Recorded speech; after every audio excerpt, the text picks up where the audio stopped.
Yes, my name is Dr. Al G. Wright, and I was president of the Bandmasters Association long time ago. Forget the days now. 1947, she said, right? 1947. That's right. Thank you, Gladys. I was born in London, England, and when I was Six? six, my mother and dad brought me to Pontiac, Michigan, where my dad got a job at the Pontiac plant, which was called something else at the time. He was, 1924, 22. yeah, about that. Yeah. So how did you end up in Florida, more specifically at Miami High from Michigan? Oh, I was, the University of Florida. how did I get to Florida? Mm-hmm. When I was graduating from college, I was getting jobs, and they asked me to go down to Florida to do one of their Play the clinics. band. You got to play in the band, play horn in the band. That's right, play hard in the band, that's right. And they gave him a scholarship, right? Yeah. And that was at the University of Florida? Mm-hmm. Who was the band director there then? Now, wait a minute, it was not the University of Florida, what was Yes. it? Oh, no, in the University of Miami. Miami, Florida. Oh, what is the name? University of Miami. University of Miami. And Walter Schaefer was the band director there at that time. And what year was that? Oh Lord, Let's see. 1933, 34, Yeah. 60, you're born in 1916, so yeah. 26 would make you 10, 36, yeah. That's Yeah. about right. Tell me how you ended up at the Miami High band program. Yeah. Well, I went to school at the university, and the national government came along with a program where college students, particularly band kids, could teach at local schools and get money, which bought breakfast, dinner, and supper. So what was the band program like when you started at Miami High? At Miami High, I followed a long-time director. His name will come to me shortly. And he'd been there from the day one, and he was an old-time director, and she was shouted at the kids when they played the wrong note, and actually had built an empire there. So I went as a brand new Assistant. assistant, yes.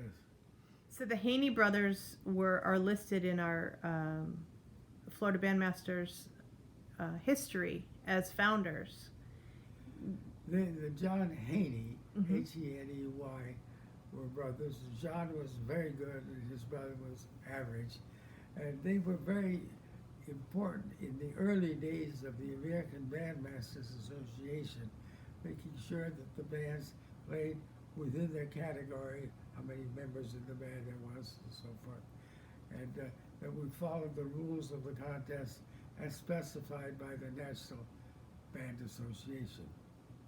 Mm. That's right. Were you part of that startup of the Florida Bandmasters? Yes, I was one of the young kids that had no other repetition, no other thing to do, so I joined the association. And it was a bunch of young guys all ready to kill it, you know, whip the world. So I joined that group, and after I'd been with them 4 or 5 years, they elected me president, mainly because there wasn't anyone else that wanted the job. No, tell us more about what you just talked about with You remember. the founding of the Florida Bandmasters. Yeah. You didn't have, you didn't want the college men running everything. Well, we got the band directors together. It took a couple of years to get this ironed out. But the college band directors had all the ideas of how they're going to run this thing. And the high school band directors said, well, we benefit mostly from what the Florida Bandmasters does. And so we are going to operate it, organize it, and make sure that the college guys don't run it for us, you know, don't dominate what goes on. So I think the board of directors of the ABA, at least when I was down FBA, there, FBA, yeah. FBA guys down, they only had one college guys on. Anyway, They could come, but they couldn't be officers. that's right, yes. They couldn't dominate, and they do dominate. Oh, yes.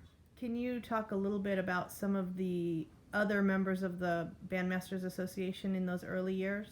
What know, you learned from them? That was a long time ago.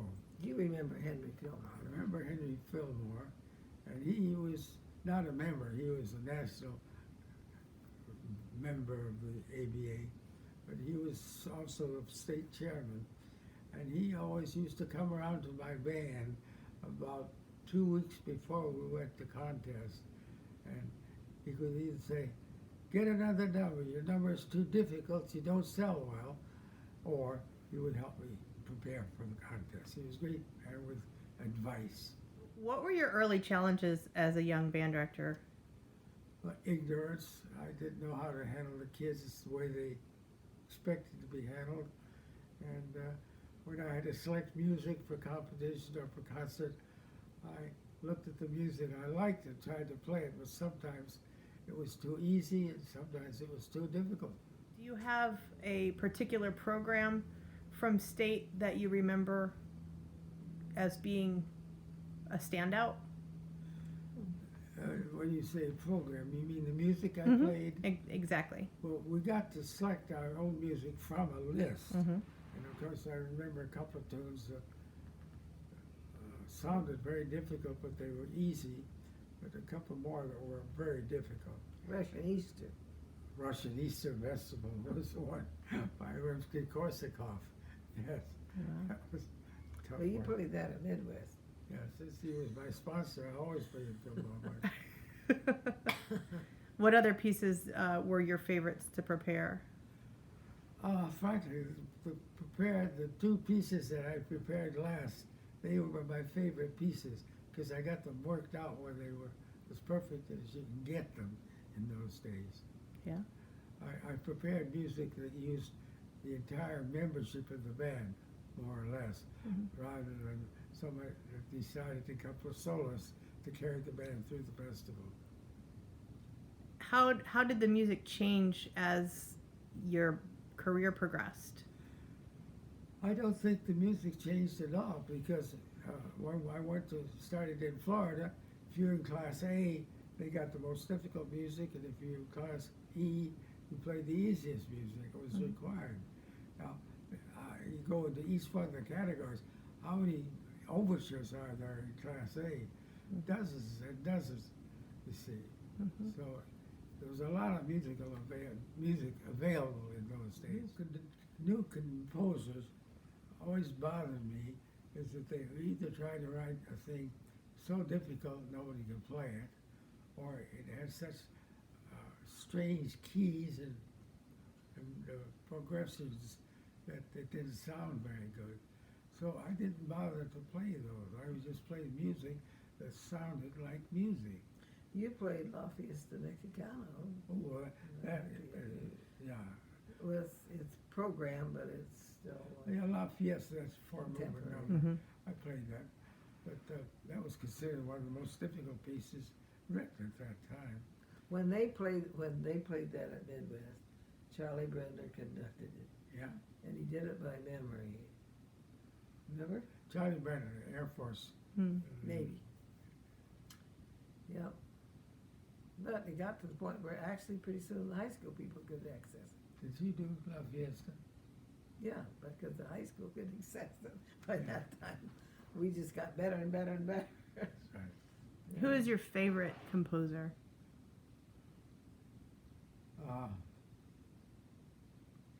It's hard to say. It is, isn't it? It always is, isn't it? Kind of depends on your mood sometimes. Yeah, Henry Fillmore, I had most of my associations with Henry Fillmore, marches, overtures, so forth. So in those days, he was my favorite conductor because he worked without my having to pay him, and the kids loved him when he got up in front of the band for several reasons. But when I was pulling music to buy, why, still Henry was, with marches and stuff like that, he was the best conductor, the best composer in those days. You played a lot of transcriptions, yeah. I played a lot of transcriptions. And major orchestra, or overtures that had been Yeah, transcribed. yeah. Then when he came to Purdue, you played more contemporary, but you still, he was in the bridge, Mhm. where they played little contemporary. What's Now they interesting play is a that lot of contemporary and a little contrast. what you consider contemporary is probably what some of our young conductors consider standards now.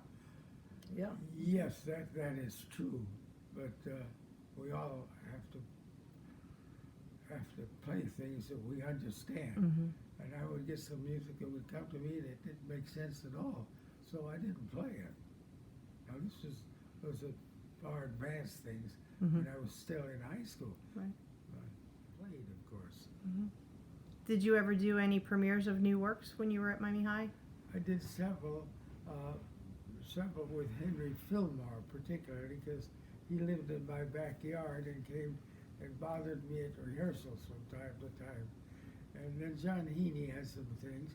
And then when I got into the MENC, Music Educators National Conference, Mhm. I became the band spokesman, and I got to hear new music as it came out. Publishers would send me copies of new music, sometimes recordings, not very often, which I would have to play and send them back a critique of what I thought about it. What do you think makes a good piece of music? A good composer, dodged that one. Who was your favorite composer? Well, I lived in town with Henry Fillmore, Mm-hmm. and every time he wrote a new march, he'd bring the manuscript over to my band and we'd read through it. But I never used to say to him, "That's a good march," or "It's not a good march." I always said, "They're great." And then he would look at me and say, "Well, I know better than that." But I did a lot of manuscript reading of Fillmore's new tunes. What word of advice would you give to directors starting out today? Starting out in the business, Yes. well, first you get a job, and then you figure out, can this high school support a band? Or if there's one going already, can I support the band that's going already Mm-hmm. and keep it going? And what's the most important aspect about keeping it going? Enthusiasm, you've got to get up in front of the band every day, no matter how you feel, with a big smile in your face to get the rehearsal going. And also you've got to build your band so all the time they're playing more difficult, I don't mean difficult, more important works. And I know I would take my three compositions from one year and I never played them again. Mm-hmm. Some band directors would play the same music over and over again because they knew it. But I got new music that the kids could play. So what are your favorite memories from working in Florida and working in Miami? Winning first division at the state contest How many times did you do that? every time. And you were there from 1937, 14 years. I think? I got out in the 70s, didn't I? Honey, I wasn't there. His first wife was with you then. He spent so much time in music and so much time in the band department that's what happened to his first marriage. Mm-hmm. So I was at that age, 26, Mm-hmm. trying to decide whether or not I could keep teaching, because that was the time when they wanted to chain the woman to the seat and have all the babies, and not have any career. And it was quite a difficult decision in the 40s. Mm-hmm. Anyway, I had decided I was going to be a spinster, bachelor girl, because I thought every time it would come to that point, they'd say, "No, I don't want my wife working." So anyway, I decided, well, I just wouldn't get married. And then I went to the Gunnison Munis camp, and he was on the staff, and Colorado. in Colorado, and the first 8 o'clock on Monday morning, I went to this class that had a different conductor, a different clinician every day, and here was Al Wright teaching a marching band thing, and he didn't have a ring on his finger, and he looked about the right age. I was a dead man. He was a dead man, yeah. Anyway, we've been married 64 years now.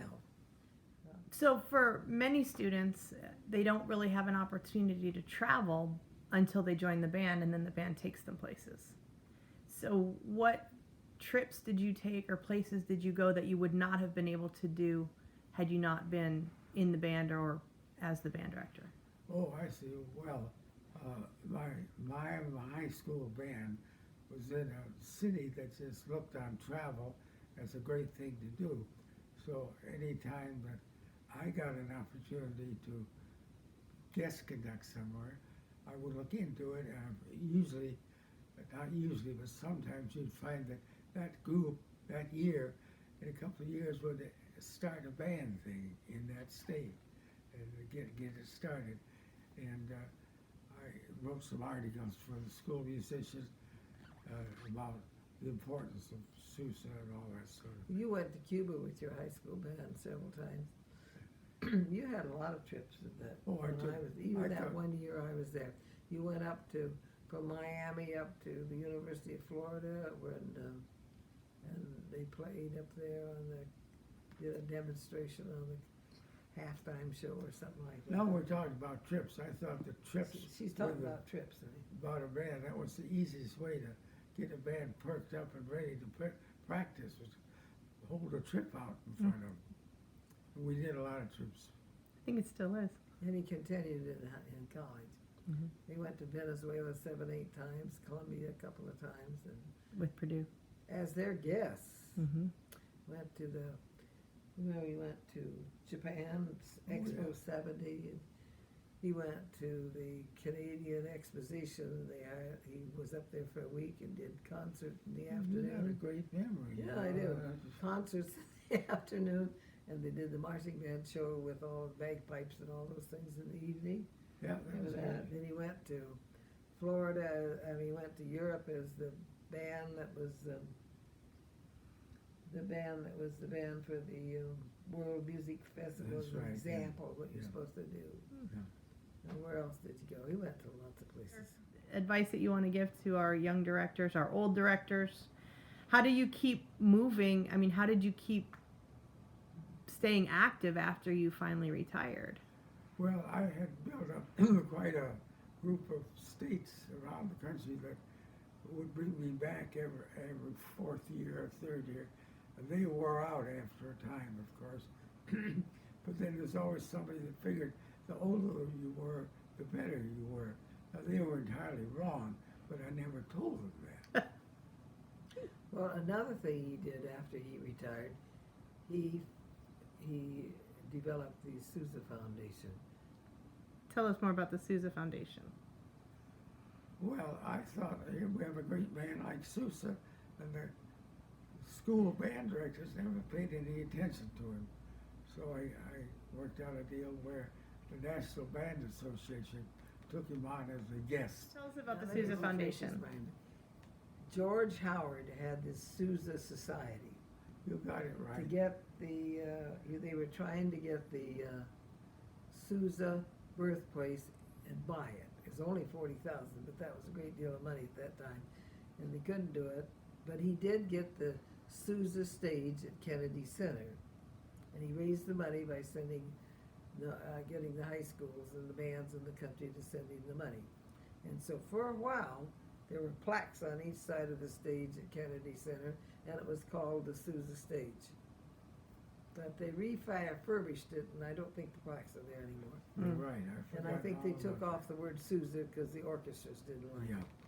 But anyway, to make a long story short, he told Al, he said, I'd like to give you the Sousa Society, and you can do anything you want with it. Al said, I don't want elections. He said, fine, remember? And so he said, you can have it. I did. And so you took this foundation, he took it, turned it into a foundation, and got Sutler to go along with it, to give him $300,000 and to bankroll it, and it's doing very well now. We have the flag, and we have the cup, and it's one of the top organizations for giving awards to outstanding high school group. He did a great job of implementing it and building it. How does being involved with your state organization help keep you on track or keep you up to date on trends? It's essential. A band director that doesn't belong to his association misses all of his associates' remarks, his associates' exact activities. And you just have to belong to your state association and help it become strong and have good rules of behavior and good rules of participation and good rules of membership.